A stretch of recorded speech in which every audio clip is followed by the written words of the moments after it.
What is up, guys, and welcome back to the vlog. I hope you enjoyed the double header yesterday. I know a bunch of you guys did. Today we're back at the hunt quarters and we're installing a seat belt occupancy sensor emulator, so we don't have that pesky light on the dashboard, and that will make it a little bit easy for the resale. So without further ado, I'm gonna go ahead and show you guys what I'm doing. So underneath here of the passenger side, there is the occupancy sensor, which I need to unplug, and I'm going to install these two little devices, and that will get rid of the seatbelt charm and the light on the dash.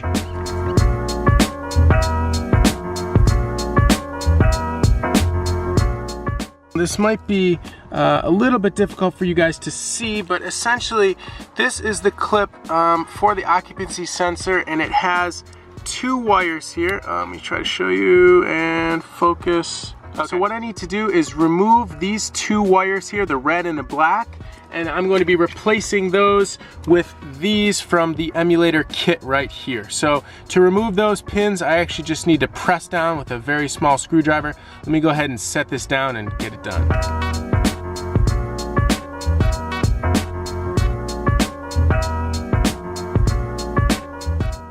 All right, so the next step is to remove this little plug down here. And I believe that should just separate. One eternity later. All right, the moment of truth. Let's see, guys.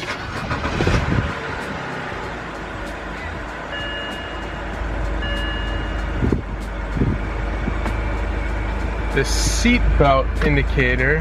Hold on. Is that my seat belt?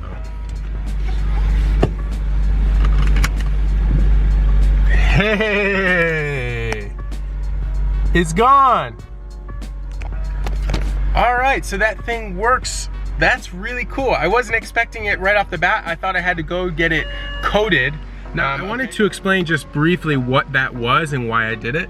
Essentially, in BMWs, if there is no passenger in the car, if you were to get in an accident, the passenger airbag would not go off. I believe that's to kind of preserve the value of the car. There's no reason for the passenger airbag to go off if there's no one sitting there, so they essentially disable it. When the passenger occupancy error is there, essentially the airbag will go off in any front end collision. So if my airbag goes off for the driver, then the passenger airbag will go off as well. So essentially what I did just now was just trick the dash. The airbag is still gonna be performing properly. It's still gonna go off no matter what. So I just wanna make sure everyone understands the car is still safe. The airbags still work. The airbags will still go off in case of an accident. It's just not gonna show up on my dash anymore. All right, so now that that project is squared away on the E90, now it's time to move on to the E36. So let's go ahead and get inside and I will tell you all about it.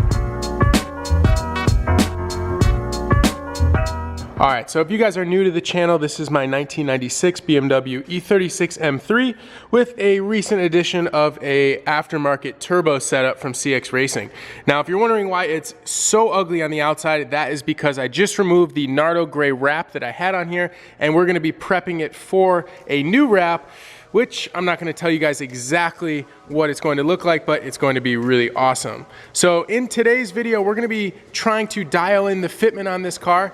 One thing that you guys may not know of, I'm actually running a spacer in the rear and in the front on this car. So let me go ahead and show you what the fitment looks like at normal cruise height, as well as all the way slammed. You guys can check it out. All right, so at normal cruise height, the fitment for me is absolutely perfect. So looking down outside the wheel well, we are literally perfectly flush here. A little bit hard to see, but I absolutely love the fitment. The fitment is also really, really good. I really, really like it. It's got those nice, meaty, beefy tires. In the front, I'm running a 20mm bolt-on spacer, and in the rear, I'm actually running a 30mm bolt-on spacer. So I can run quite a bit wider of a lip. It's gonna look way, way better. Let me go ahead and raise it up in the air. We will take off the wheels, and what I think I'm gonna try to fit the rear wheel onto the front and see if that offset will work. That way, if you guys can see, this lip here is about maybe 2.5 to 3 inches,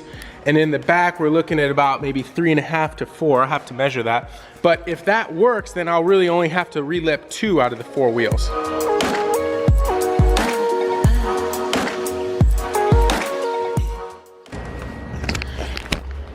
Now, one thing I always forget, which I just forgot right now, is you actually have to loosen the lug nuts before you get it off the ground. That'll make your life a whole lot easier.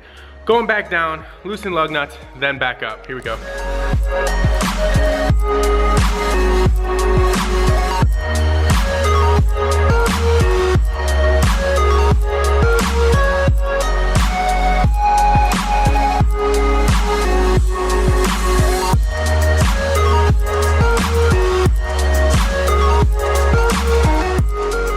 Here's the rear setup here. I actually have a 30mm spacer from ECS Tuning on here, and you guys can see how it is bolted in. I've never had any issues with balancing, wobbling, anything like that. Now in the front, I have a 20mm spacer. This one's from H&R.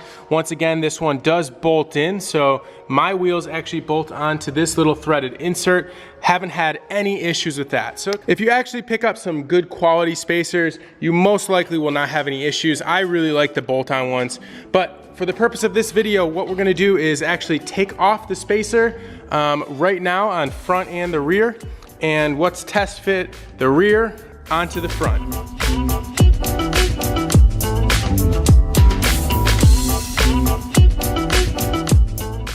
So that looks so killer with a wider lip on the front. And actually, the fitment does not look that bad.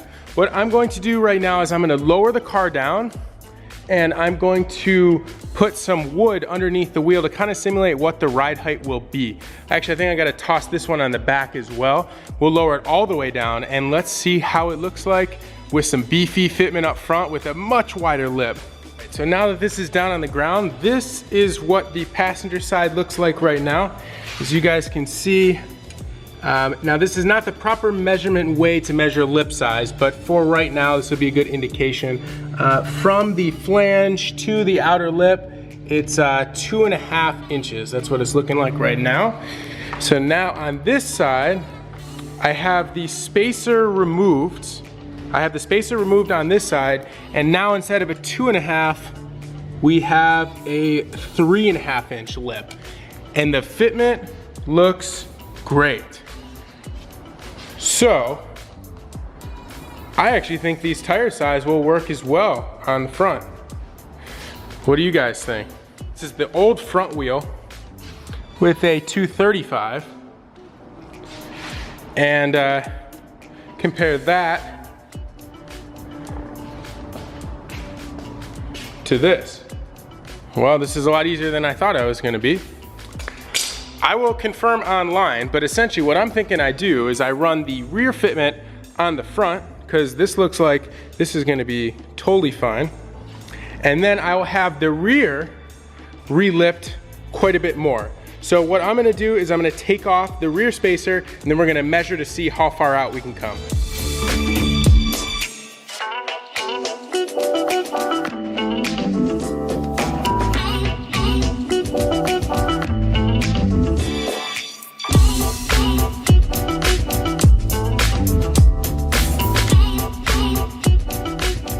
We are not all the way aired out in the front because this tire is so bulgy. Not sure if you guys can see that, but this is literally pressed up against here, which isn't the end of the world.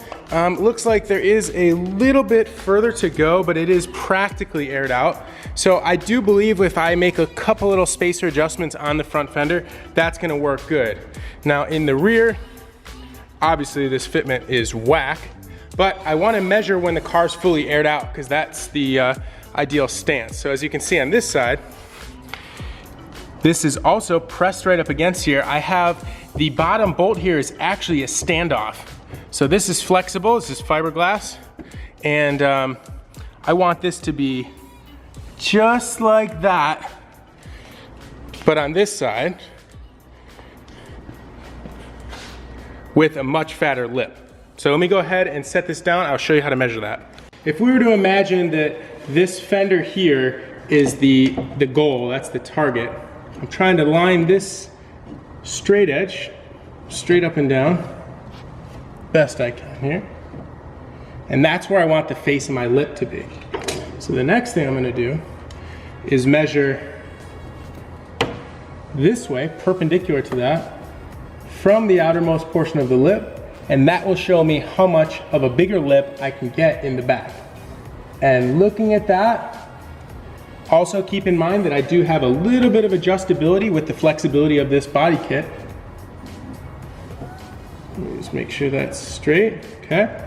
From the top of the arch, I'm measuring just under 2.5 inches more of lip that I can come out. So in the back, instead of a 2.5, I can actually run a 4.5 inch lip in the back, and I can run a much wider tire, like a 275. Dang, that is gonna be so sick. On the back with a 4.5 inch lip in the back and a 3.5 inch lip in the front. I mean, look at how beefy that setup looks like. So, what I wanna ask you guys, should I keep this color combo, the white wheels with the polished lip and the gold hardware, or should I change it up? I actually have a full set of spare hardware in just the chrome too, so maybe we can change it up. What I want you guys to do is drop a line in the comments. Should I have these relipped, or should I look for a different set of wheels completely? If so, let me know what you think in the comments below. I'd be happy to entertain all sorts of stuff. If you guys do have any wheels for sale, go ahead, list them on throtl, and then shoot me a DM, and maybe we can make a deal. All right guys, so that is all the time I have for you today, but I forgot to mention one thing. There's less than 2 days left to enter this month's throtl VIP sweepstakes. If you guys haven't heard about it, this month we're giving away a $5,000 shopping spree for new performance parts. So who wouldn't want to do that? All you gotta do is check the link in the description. Go ahead, sign up for VIP today. It does more than just enter you into sweepstakes. You get 10% off of all orders on the Hunt Quarters and the throtl store. You get a ton of other benefits as well, guys, so just go ahead and check it out. If you like what you saw in this video, please give it a big thumbs up, subscribe to the channel. Stay tuned because this thing is about to get a complete makeover. We'll see you guys in the next one.